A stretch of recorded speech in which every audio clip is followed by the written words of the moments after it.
যারা খেলাফার পদ্ধতি ইসলামী শরীয়তকে বাদ দিয়া পশ্চিমাদের মতাদর্শকে শ্রেষ্ঠ মনে করে রাজনীতি করছে, তাদের উদ্দেশ্য যত ভালো হোক, ওইটা হচ্ছে গাভীর পেশাব দিয়ে উজু করে নামাজ পড়ার মতো কাজ। আর আমরা এখন ঈমান বিক্রি করতেছি ভোটের জন্য। আমরা বাংলাদেশের প্রত্যেক মুসলমান চাই ইসলামী আইন দিয়া দেশ চলুক, খেলাফা ইলেকশন এগুলো আমরা বিশ্বাস করি না, এই জন্য রাজনীতি করি না। পদ্ধতি ঠিক না তো, পদ্ধতি ঠিক হইতে হবে না, কথা বলেন। উদ্দেশ্য ভালো হোক, পদ্ধতি তো খারাপ। আপনি কোথাও গেছেন নামাজ পড়বেন, এখন উজু করতে হবে না? পানি নাই, কি করবেন? আর আপনি কি করছেন? গাভী পেশাব করতেছে, আপনি উজু করে নামাজ শুরু করছেন।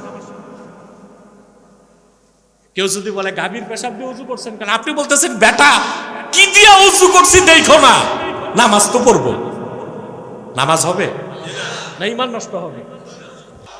আমরা জীবনের চেয়ে বেশি আল্লাহ তার হাবিবকে ভালোবাসতে চাই, জোরে বলেন। তো প্রমাণ কি? মুখে তো দাবি করা সহজ। আমাদের দেশে এমন লোক আছে এক ওয়াক্ত নামাজ পড়ে না, বলে আমি আশিকে রাসূল। আছে না? এক ওয়াক্ত নামাজ নেই, মুখে দাড়িটাও নেই, বলে আমি আশিকে রাসূল, খাঁটি সুন্নি। আল্লাহর হাবিবের ভালোবাসা জীবনের চেয়ে বেশি হলো কিনা তার প্রমাণ আছে। সহিহ আল বুখারী কিতাবুল ঈমানের হাদিস, আল্লাহর হাবিব সাল্লাল্লাহু আলাইহি ওয়াসাল্লাম ইরশাদ করেছেন, সালাসুন মান কুন্না ফীহি ওয়াজাদা হালাওয়াতাল ঈমান। তিনটি খাসলত, তিনটি বৈশিষ্ট্য যার মধ্যে একত্রিত হয়ে যাবে, ঈমানের মধুর স্বাদ সে পেয়ে যাবে। প্রথম খাসলত হচ্ছে মান কানাল্লাহু ওয়া রাসূলুহু আহাব্বা ইলাইহি মিম্মা সাওয়াহুমা। ব্যক্তির প্রথম খাসলত হবে তার কাছে আল্লাহ তার রাসূল হবেন সব কিছুর চেয়ে অধিক প্রিয়। বলেন সুবহানাল্লাহ। এটা যখন অন্তরে আসবে, আল্লাহ তার রাসূলের ভালোবাসা জীবনের চেয়ে বেশি যখন হয়ে যাবে, তখন দেখবেন আপনি ঈমানের মধুর স্বাদ পেয়ে গেছেন। সারা দুনিয়া একদিক, ঈমান একদিক, দুনিয়া একদিক, ঈমান একদিক। আর আমরা এখন ঈমান বিক্রি করতেছি ভোটের জন্য, কথা বলেন। ঈমান বিক্রি করতেছে, কথা বলেন। আচ্ছা ভাই, আমরা বাংলাদেশের প্রত্যেক মুসলমান চাই ইসলামী আইন দিয়া দেশ চলুক, চাই না? অবশ্যই আমাদের পদ্ধতি হচ্ছে খেলাফা। কি খেলাফা ইলেকশন এগুলো আমরা বিশ্বাস করি না, এই জন্য রাজনীতি করি না। পদ্ধতি ঠিক না তো, পদ্ধতি ঠিক হইতে হবে না, কথা বলেন। উদ্দেশ্য ভালো হোক, পদ্ধতি তো খারাপ। আপনি কোথাও গেছেন নামাজ পড়বেন, এখন উজু করতে হবে না? পানি নাই, কি করবেন? আর আপনি কি করছেন? গাভী পেশাব করতেছে, আপনি উজু করে নামাজ শুরু করছেন। কেউ যদি বলে গাভীর পেশাব দিয়ে উজু করছেন কেন, আপনি বলতেছেন বেটা কি দিয়ে উজু করছি দেখো না, নামাজ তো পড়বো। নামাজ হবে না, ঈমান নষ্ট হবে। যারা খেলাফার পদ্ধতি ইসলামী শরীয়তকে বাদ দিয়া পশ্চিমাদের মতাদর্শকে শ্রেষ্ঠ মনে করে রাজনীতি করছে, তাদের উদ্দেশ্য যত ভালো হোক, ওইটা হচ্ছে গাভীর পেশাব দিয়ে উজু করে নামাজ পড়ার মতো কাজ। আমি বুঝাইতে পারলাম? আজকে আমাদের কাছে ঈমানটা বড় না, দল বড় হয়ে গেছে, ভোট বড় হয়ে গেছে। আমাদের নেতারা পশ্চিমাদের কাছে মাথা বিক্রি করে ফেলছে, ওদেরকে হাতে পায়ে ধরে বুঝাই দিছে কোন রকম ক্ষমতায় পাঠান ইসলামী রাষ্ট্র কায়েম করব। শুনেন নাই? এখন একটা ফতুয়া যদি জিজ্ঞেস করা হয়, কোন রাষ্ট্রে মুসলমান যদি ইসলামী আইন বলবৎ করতে না পারে, এটা তাদের ইজজ, অক্ষমতা, আল্লাহ মাফ করবেন, আল্লাহ। কিন্তু কোন ভূখণ্ডের মুসলমান যদি বলে ক্ষমতায় গেল ইসলামী আইনে দেশ চালাবো না, এটা তো কোরআনের আয়াতকে অস্বীকার। আল্লাহ বলেছেন ওমান লাম ইয়াহকুম বিমা আনজালাল্লাহু ফাউলাইকা হুমুল কাফিরুন। বলেন নাই? ইসলামী আইন বাস্তবায়ন করতে পারি না, এটা ইজজ, ব্যর্থতা, অক্ষমতা। চেষ্টা করব, কথা বলেন, আশা করব। কিন্তু ক্ষমতায় যাওয়ার সুযোগ থাকার পরে যদি পশ্চিমা বাবাদেরকে ম্যানেজ করতে বলে দেওয়া হয় ইসলামী আইন দিয়ে দেশ চালাবো না, তো কোরআনের ওই আয়াতের মেজদাক অনুযায়ী তাদের ঈমান নষ্ট হয়েছে কিনা? কথা বলে হয়েছে? এখন আমারকে তো বাংলাদেশে কিছু মানুষ অপবাদ দেয় আমি কথায় কথায় কাফের বলি, তো তোমরা সকাল সন্ধ্যা কাফের হও বলি, তো আমি কথায় কথায় কাফের বলি। দোষ কি আমার? দোষ আমার? ঢাকায় ক্যান্সার হাসপাতাল আছে না? প্রতিদিন কয়শো রুগী যায়। এখন রুগী যাচ্ছে, ডাক্তার পরীক্ষা করছে, লিখে দিচ্ছে আপনার ক্যান্সার। এখন কি ডাক্তার লেখার কারণে ক্যান্সার হয়েছে, না ক্যান্সার নিয়ে যাওয়ার কারণে ডাক্তার লেখছে? যারা কুফর করে, শিরক করে, কোরআন হাদিস অস্বীকার করে, আল্লাহ তার হাবিবের আরশচুম্বী সম্মান মর্যাদার বিরুদ্ধে কথা বলে, তাদেরকে আমরা কাফের বলবো। এই ক্ষেত্রে কোনো ছাড়। বক্তাগুলো পাগলামি শুরু করছে দেশে, বড় বড় কুফর করতেছে, জিজ্ঞেস করলে কয় মাথাটা ঠিক নাই।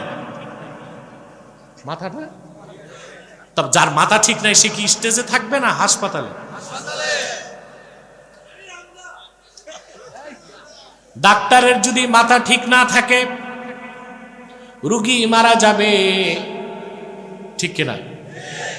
ডাক্তারের মাথা ঠিক না থাকলে রুগী, আর যদি বক্তার মাথা ঠিক না থাকে শ্রোতা পথভ্রষ্ট হবে। আমি এক ডাক্তারের ইতিহাস জানি, দেশ স্বাধীনের পর সে ফ্রান্স থেকে এফআরসিএস করছে, অনেক বড় ডাক্তার, কিন্তু তার বদ অভ্যাস ছিল প্রচুর পরিমাণ মদ খাইত। একদিন মদ টদ খেয়ে রুগী দেখা শুরু করছে, মাতাল অবস্থায় রুগীর প্রেসক্রিপশনে লেখছে 4 ব্যাগ সিমেন্ট।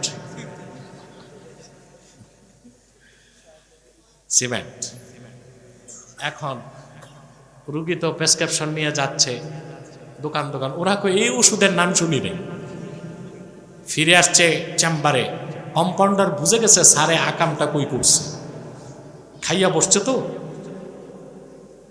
ডাক্তারের বাড়ির কাজ চলতেছিল, আরেকদিকে রুগী দেখতেছিল, নিজে ছিল মাতাল, মিস্ত্রিকে লিখতে যে রুগীরই লিখে দিছে 4 ব্যাগ সিমেন্ট। মাথা ঠিক করো, ওয়াজ করতে হলে মাথা ঠিক রাখতে হবে। কোনো ভংসং চলবে না বাংলাদেশে। বাংলাদেশ রসুল্লাহর আশেকদের ঘাঁটি, সুন্নি জনতার ঘাঁটি। এদেশের আশেক মুসলমান নিন্দুকের নিন্দা, রসুলুল্লাহ সম্মান মর্যাদা, আল্লাহর সম্মান মর্যাদার বিপক্ষে একটি অক্ষর শব্দ বরদাস্ত করবে না। নিন্দুকের নিন্দা, হিংসুকের হিংসা, অত্যাচারের অত্যাচার বুক পেতে নিবে, কিন্তু আল্লাহর হাবিবের আরশচুম্বী সম্মান মর্যাদার বিরুদ্ধে কোনো বক্তব্য বরদাস্ত করবে না। হোক বুদ্ধিজীবী, হোক লেখক, হোক নাস্তিক, হোক বক্তা, কাউকে ছেড়ে দেওয়া হবে না বাংলাদেশে।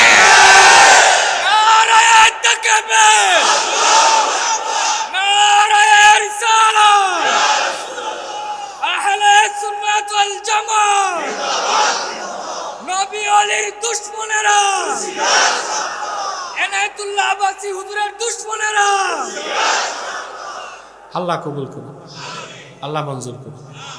প্রিয় ভাইরা, যে কথা বলছিলাম, আল্লাহর হাবিব মুহাম্মদ মুস্তাফা সাল্লাল্লাহু আলাইহি ওয়াসাল্লামের ভালোবাসা, আল্লাহর ভালোবাসা জীবনের চেয়ে বেশি থাকতে হবে, ঠিক না? প্রমাণ কিভাবে পাবো?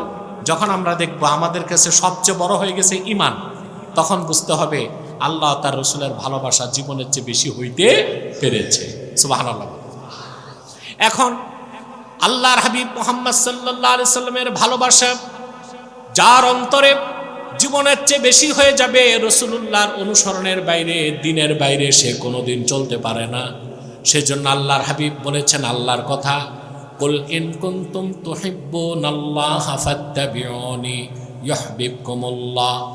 মুহাম্মদ সাল্লাল্লাহু আলাইহি সাল্লাম আপনি বলুন, যদি তোমরা আল্লাহকে ভালোবেসে থাকো আমার অনুসরণ করো। এখন প্রশ্ন হচ্ছে রাসূলুল্লাহর অনুসরণের অর্থ কি? প্রশ্ন আসে না? শুধু টুপিটা সুন্নত তরিকায়, জুব্বাটা সুন্নত তরিকায়, কিছু তসবিহ পড়লাম, দাড়ি রাখলাম, এটাই কি ইত্তেবায়ে সুন্নাত? এক কথায় আল্লাহর হাবিব মুহাম্মদ সাল্লাল্লাহু আলাইহি সাল্লামের ইত্তেবা বা অনুসরণের মধ্যেই শরীয়ত, তরিকত, হাকিকত, মারেফত, ইসলাম, ঈমান, ইহসান। এর বাইরে কোনো শরীয়ত নাই, তরিকত নাই, হাকিকত নাই, মারেফত নাই, ইসলাম নাই, ঈমান নাই, মারেফত নাই, আছে মাইরের পথ। আছে কি? আল্লাহর হাবিব মুহাম্মদ সাল্লাল্লাহু আলাইহি সাল্লাম যেটা পছন্দ করেছেন আল্লাহ দিন বানায় দিয়েছেন।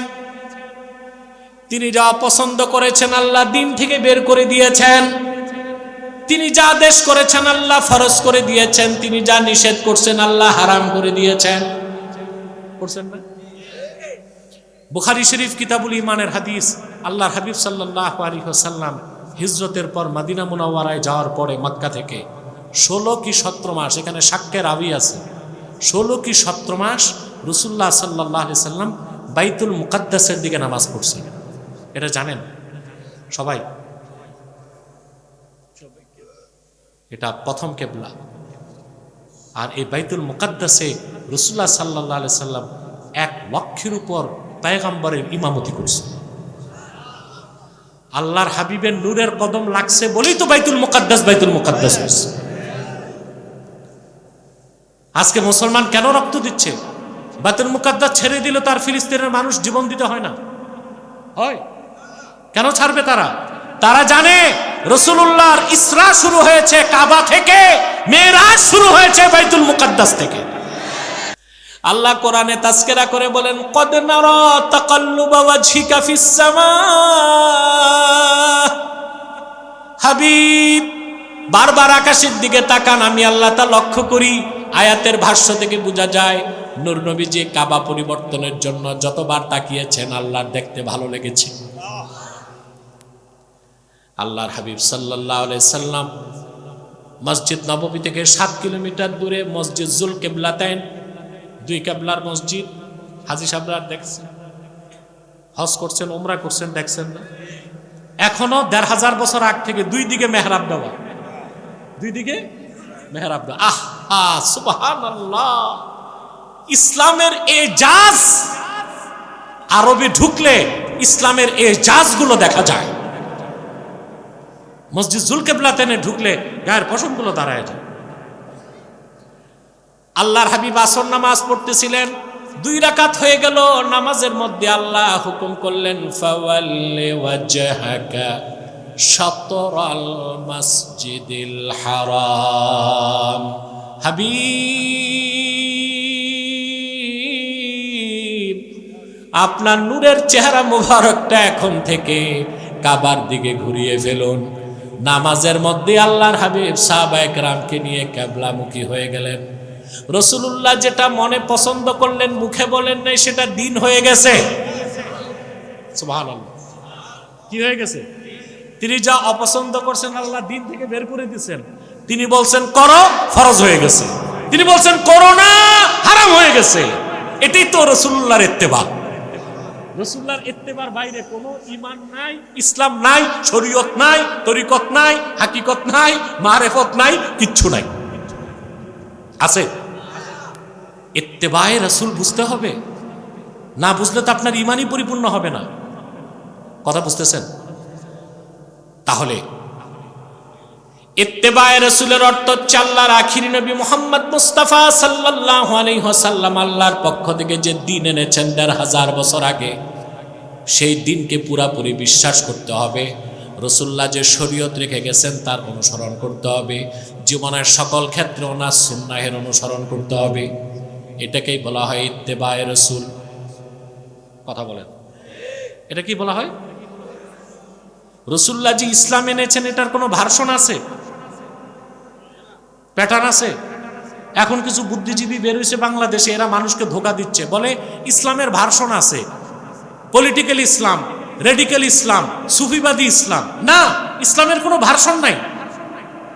আবার অনেকে বলে সুন্নি ইসলাম, শিয়া ইসলাম। নাউজুবিল্লাহ! শিয়াদের কাছে যেটা আছে ওটা ইসলাম না বাতিল ফেরকা? ইসলামের কোনো ভার্সন? মানুষ যেটা বানায় ওইটার ভার্সন থাকে। ইসলাম কি মানুষ বানিয়েছে না আল্লাহ পাঠিয়েছেন? ইসলামের কোনো ভার্সন নাই। পলিটিক্যাল ইসলাম, রেডিক্যাল ইসলাম, সুফিবাদী ইসলাম বলে ইসলামকে ভাগ করা যাবে না। ইসলামী রাজনীতি ইসলামের অংশ, কিন্তু পরিপূর্ণ ইসলাম না, কথা বলে না। চার মাযহাব একমত, আসিয়াসাতুল ইসলামিয়া জুজুল ইসলাম আল্লাযী লা ইয়াতাজাজ্জা। ইসলামী রাজনীতি ইসলামের অংশ, তা ইসলাম থেকে আলাদা করা যাবে না, অবশ্যই তা হতে হবে খেলাফার পদ্ধতিতে। ইসলামী রাজনীতি পূর্ণাঙ্গ ইসলাম নয়, পূর্ণাঙ্গ ইসলামের অংশ। জিহাদ ফি সাবিলিল্লাহ পূর্ণাঙ্গ ইসলাম নয়, পূর্ণাঙ্গ ইসলামের অংশ। তরিকত, তাসাউফ, ইলমে মারিফত পূর্ণাঙ্গ ইসলাম নয়, পূর্ণাঙ্গ ইসলামের অংশ। ইসলামের কোনো ভাগ নাই, কোনো ডিভাইড নাই, কোনো ভার্সন নাই, কোনো প্যাটার্ন নাই। ইসলাম একটাই, যা আল্লাহ কর্তৃক প্রেরিত, নূর নবীজি কর্তৃক আনিত। আল্লাহর হাবিব আমার নূর নবীজি মুহাম্মদ সাল্লাল্লাহু আলাইহি সাল্লাম যে শরিয়ত পূর্ণাঙ্গ দ্বীন এনেছেন, সেটাই ইসলাম, এর বাইরে কোনো ইসলাম না। তাহলে আপনাকে শিক্ষা কি নিব আমরা আজকে এই আয়াত থেকে? যে ইসলামের বাইরে কিছু বিশ্বাস করারও সুযোগ নাই, ইসলামের বাইরে অন্য কোন ধর্ম মতবাদ থেকে ভালো কিছু নেওয়ারও সুযোগ। বলতে পারেন সমস্যা কি? ইসলাম শ্রেষ্ঠ, সর্বশ্রেষ্ঠ। অন্য ধর্মে ভালো কিছু থাকলে নেওয়া যাবে না? যাবে? জোরে ভালো থাকলেও মুসা নবী যেটা আনছে, ঈসা নবী যেটা আনছে, রিজেক্ট হয়ে গেছে, বাতিল হয়ে গেছে। কিন্তু কিছু ভালো জিনিস থাকলে নেওয়া যাবে? বুঝে শুনে বলেন, যাবে না যে দলিল লাগবে। আমি একটা দলিল দিব আর একটা যুক্তি দিব। আপনারা বাঙালি যুক্তি বেশি পছন্দ করেন, তা আমি মনে করি 1,00,000 যুক্তি এক পাল্লায়, কোরআন হাদিসের একটা দলিল এক পাল্লায়, কোনটার ওজন বেশি? তা আগে দলিল, তারপর যুক্তি। কি বলেন? ইমাম আহমদ বিন হাম্বল তার মুসনাদে একটা হাদিস নকল করেছেন। হযরত ওমর রাদিয়াল্লাহু তাআলা আনহু একদিন তাওরাত কিতাবের কিছু কাগজ হাতে নিয়ে আল্লাহর হাবিবের কাছে আসছেন। আল্লাহর হাবিব বললেন, ওমর, তোমার হাতে কি? তিনি বললেন, ইয়া রাসূলুল্লাহ সাল্লাল্লাহু আলাইহি ওয়াসাল্লাম, বানু কুরাইজাতে আমার এক দুঃসম্পর্কের ভাই আছে ইহুদি, সে তাওরাত কিতাবের মূল বক্তব্য আমাকে লিখে দিয়েছে, এটা আমার হাতে। তাওরাত কার উপর নাজিল হয়েছিল? জোরে, কার কাছ থেকে? আল্লাহর কাছ থেকে। পরে কি হয়েছে? নষ্ট হয়ে গেছে। তো কিছু ভালো কথা ছিল তো, কথা বলে। হযরত ওমরের হাতে কথাটি শোনার সঙ্গে সঙ্গে আল্লাহর হাবিব নারাজ হলেন, রাগের প্রকাশ ঘটল। আল্লাহর হাবিব খুশি হলেও নূর চমকাতো, রাগ করলেও নূর চমকাতো। হাদিসের রাবি বলেন, আমি হযরত ওমরকে বললাম, আলা তারাবি ওয়াজহি রাসূলিল্লাহ সাল্লাল্লাহু আলাইহি ওয়াসাল্লাম, ওরে ওমর, তোমার এই কথায় আর কাজে আল্লাহর হাবিব কতটুক নারাজ হয়েছেন তুমি কি দেখতে পাচ্ছ না?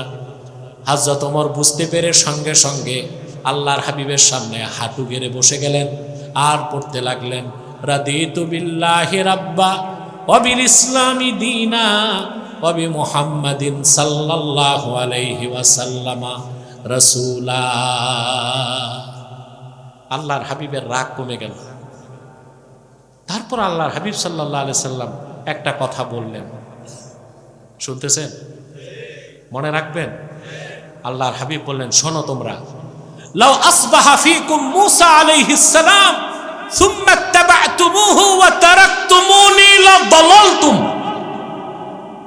যদি মূসা তোমাদের মাঝে উপস্থিত থাকতো আর তোমরা যদি আমার অনুসরণ বাদ দিয়া মূসার অনুসরণ করতা, তোমরা সব পথভ্রষ্ট নাফরমান হয়ে যেত। এখন আমি আপনাদের কাছে প্রশ্ন করি, আল্লাহর হাবিব মুহাম্মদ সাল্লাল্লাহু আলাইহি সাল্লামের পূর্ণাঙ্গ দ্বীন ইসলাম থাকতে যদি মূসা নবীর আনিত শরীয়ত বা কিতাবের কিছু মানার সুযোগ না থাকে, তাহলে অন্য কোনো ধর্ম মতবাদ তন্ত্র থেকে কোনো ভালো কিছু নেওয়া যাবে কিনা? যাবে? একটা উদাহরণ দিই, যুক্তি দিব। ঘুমাচ্ছেন? কে কে ঘুমান? হাত উঠান তো একটু দেখি। একজন পাওয়া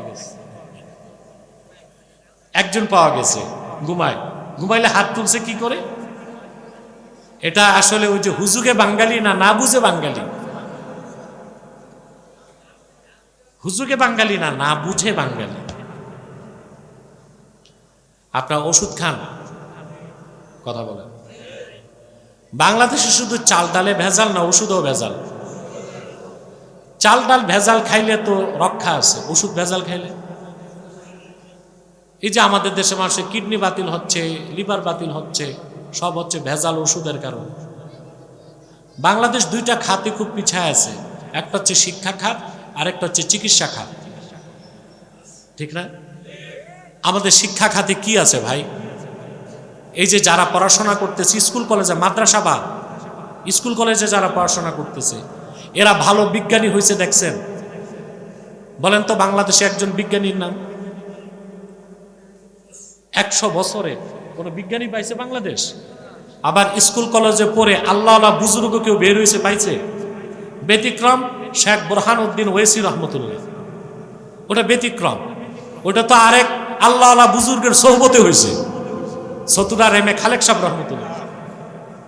আবার সতুরা এম.এ খালেক রহমতুল্লাহ তিনি আরেক আল্লাহ আল্লাহর সোহবত পাইছেন, ঠিক না? ওটা হচ্ছে সোহবতের কারণে, পড়াশোনার কারণে। তো দেখেন 100 বছর ঢাকা বিশ্ববিদ্যালয় প্রতিষ্ঠিত হয়েছে, এই পর্যন্ত একজন বিজ্ঞানী পেলাম না।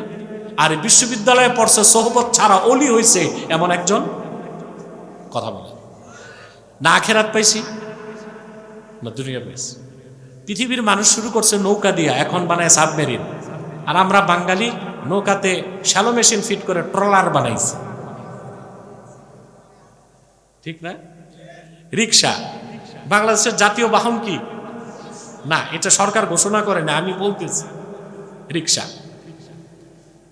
100 বছর আগে রিক্সা জাপান থেকে আসছে। জাপান সেই রিক্সা বাদ দিয়া রকেট বানায়, আর আমরা 100 বছরে রিক্সাতে মোটর ফেট করে টেসলা বানাইছি। তাহলে বোঝা যাচ্ছে আমাদের শিক্ষা ব্যবস্থা দিনমুখীও না, দুনিয়ামুখীও না। আরেকটা খাতে আমরা ঠকে গেছি বাঙালি, চিকিৎসা। ভালো হাসপাতাল নাই, ভালো ডাক্তার নাই, ভালো মেশিনারিজ নাই, ভালো ওষুধও নাই। আমরা বেঁচে আছি আল্লাহর রহমতে আর আল্লাহর ওলিদের দোয়ায়, না তো আমাদের বেঁচে থাকা। ময়মনসিংহে একটা বিশ্ববিদ্যালয় আছে, কৃষি বিশ্ববিদ্যালয়, নাম জানেন? বলেন। কিন্তু কৃষি বিশ্ববিদ্যালয়ে বিজ্ঞান কি করে? ওখানে বিজ্ঞানীদের কাজ গোল আলু, টমেটো, কালা বেগুন, এগুলো গবেষণা করুক। জাপান থেকে একজন প্রফেসর এখানে চাকরি করছে, জাপান। এই জাপানি প্রফেসর যখন চলে যাবে, তখন ছাত্ররা সংবর্ধনা অনুষ্ঠানে জিজ্ঞেস করছে, স্যার বাংলাদেশ তো গরিব দেশ, কি দেখলেন, কি শিখলেন? বলে হ্যাঁ, একটা জিনিস শিখতে পেরেছি। বলে আমি স্রষ্টাকে বিশ্বাস করতাম, কিন্তু জীবন মৃত্যু স্রষ্টার হাতে, এটা বিশ্বাস করতাম না, বাংলাদেশ দেখে বিশ্বাস করি। সুবহানাল্লাহ। বলে কেন? বলে তোমাদের পানি দূষিত, বাতাস দূষিত, ওষুধ দূষিত, নাক কান দূষিত, তোমরা বেঁচে আছো কেমনে? এতে আমার বিশ্বাস হয়েছে জীবন মৃত্যু বিজ্ঞানের হাতে না, জীবন মৃত্যু স্রষ্টার হাতে।